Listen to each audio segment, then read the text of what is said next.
What's up? What's up? What's up, everybody? It's your boy StephenMotivate.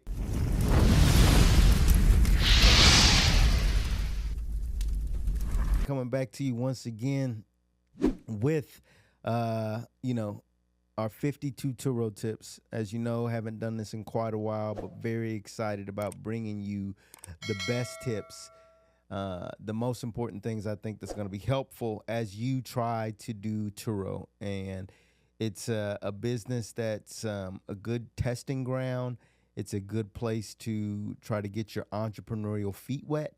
And so I'm trying to give you tips to help you. So like Jigga said, I went through that. So hopefully you don't have to go through that. The ups and downs, all that type of stuff. So 52 Turo tips. We're on tip number 14. And I'm going to go ahead and give it to you straight out the gate. Tip number 14 is you must have a maintenance guy.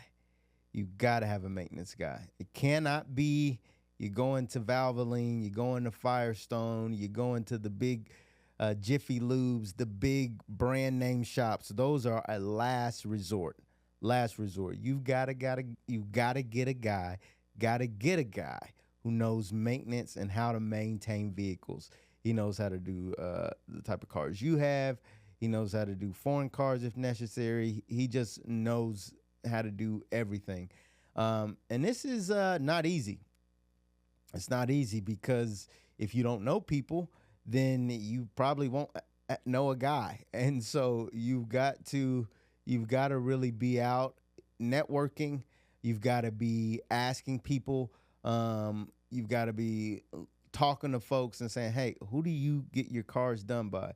So the first step on this is finding a maintenance guy. So how do you find one? One, you got to be talking to local people. So I'm not from the area, but I've got into talking to local people to make sure that I'm actually getting the, boots on the ground feedback from folks who are dealing with everyday car issues. Most people that have to be very conscious about every dollar they spend are going to know who the guy is that does the cars in the community. And so you want to be talking to the locals first. I'm not from Charlotte, so that's what I did. I talked to local people, barbers or hairdressers. If you get your hair done, barbers and stylists, they know a lot of people in the community because, look, they're servicing them every week, cutting their hair, doing all this. They're having conversations. They're hearing about people's car problems, their issues. Hey, sorry, I was late getting my hair cut because I had an issue with my car. All these things are happening. So barbershops or barbers rather typically have the inside scoop on what's happening in the community. And so in order to find your maintenance guy, you might want to think about talking to people that are hairstylists or barbers. You also can look on Facebook groups, look for community forums, look for car lovers, people who like cars, and get in there and search for off the beaten path sort of maintenance folks, because these guys are typically, they're busy. And sometimes you're talking about a one-man band sort of thing. They're not really marketing themselves that well more times than not, because they typically have built up some sort of book of business, and they're typically just busy.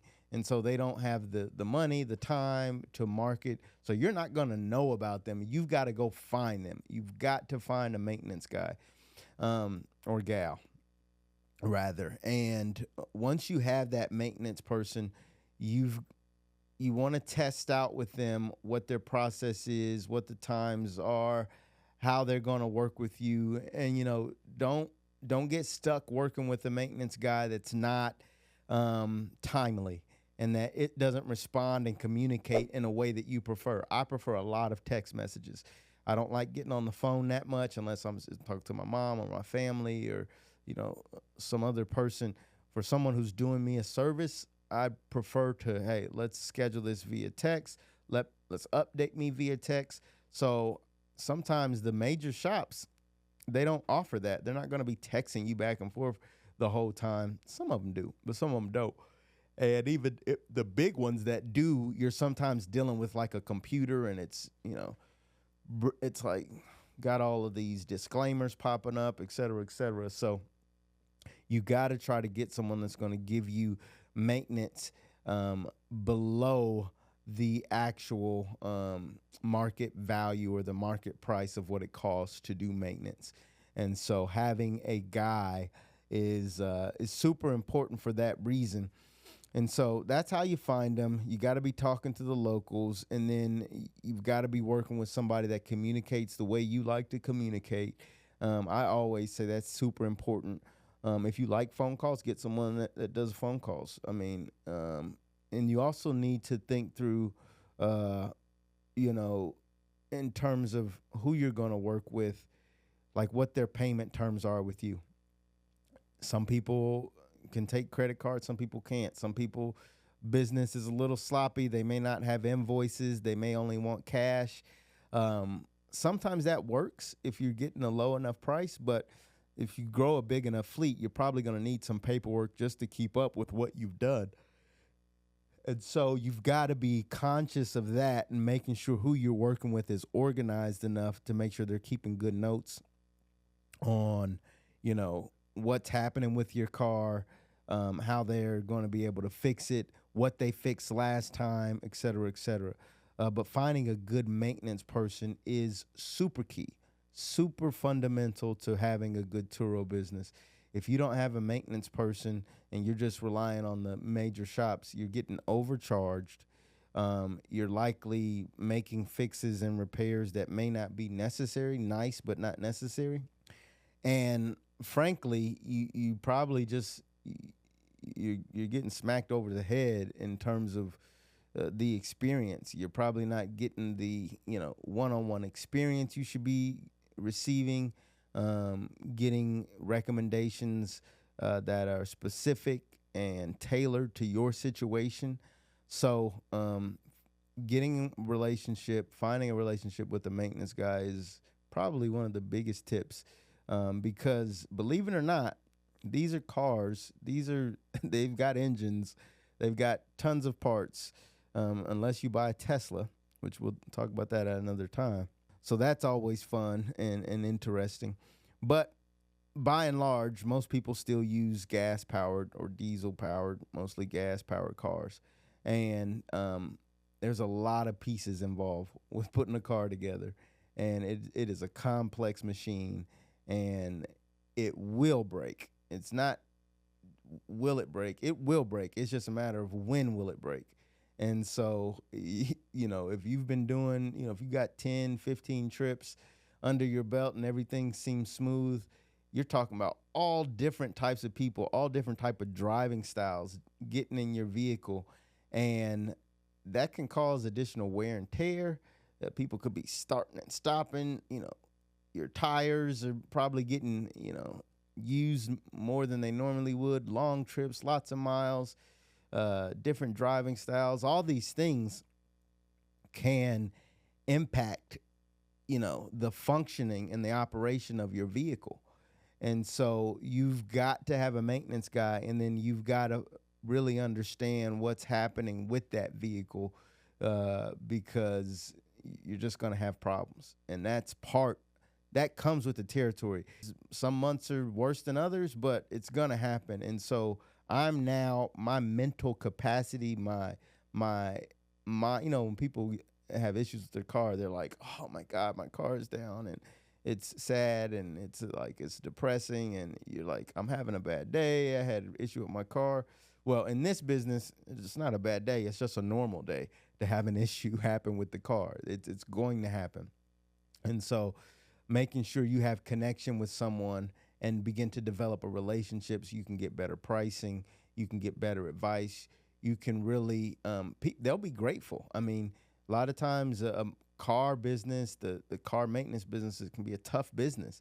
You got people that'll try to stiff you, not pay you, or leave their cars with you, and then they don't know what they want to do with them. So if you can develop a relationship with a maintenance guy and be beneficial to them as much as they're beneficial to you, the relationship will reap rewards for you far above far above just running a Turo business, because now you're wiser as it relates to operating this huge piece of machinery in general.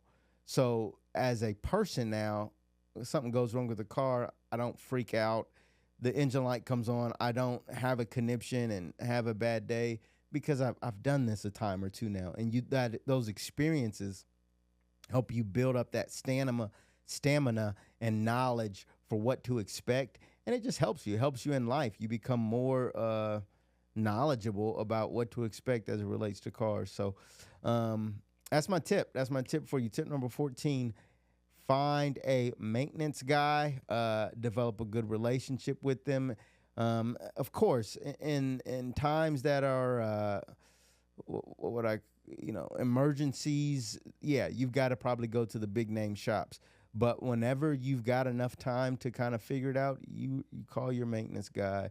They're going to give you the lowdown. They're going to tell you the real price, not the retail price. I mean, the markup on some of this stuff. I mean, when you're dealing with car repair, they could charge you literally like $2,000 for, changing some light bulbs and,